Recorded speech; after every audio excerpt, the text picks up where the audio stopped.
Day 3, man. Day 3. Okay, the first day, Friday night, it was just taking the door panels and fixing the tweeters, but that took me like about an hour, maybe tops, and then took the door panels off. That was like another hour.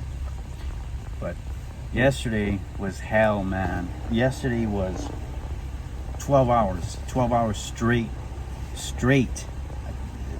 It was all diagnosing, and then I couldn't figure out the security. You have to enter a code. I kept doing the power, pushing the power, nothing. And it turns out that I think once you don't do it right, you don't hold down the power long enough, forget it. But today, oh man, look at that. That's great. And I have volume. And I already checked these speakers. There's output there, output there. This is what I did. I added this V5 HL line out converter.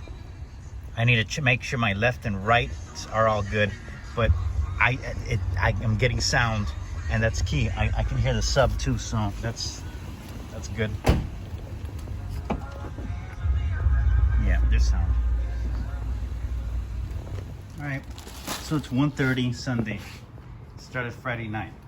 It's done. Customize the doors. I have to cut the inside. There's a ring. You have to chop that off. I use a Dremel. There it is. This is final product. It sounds clean.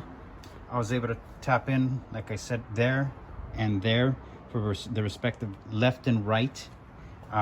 Did use the taps that they had already used on the left.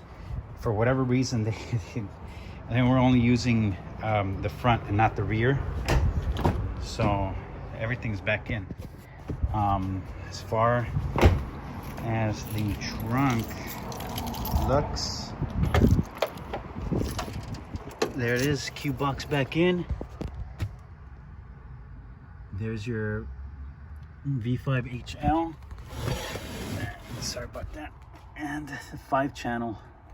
So if it were up to me, I'd put that underneath the seat, but whatever. And that concludes 911 audio fix for a friend. The only thing is that the freaking dash lights, there's some funkiness happening there, but I didn't touch any of that. The only thing is I removed this, and I'll have to troubleshoot. I'll probably have him. He has to figure that one out. I only did the radio. That's what I said I was gonna do. Doors and done wires. So, and that's it, guys.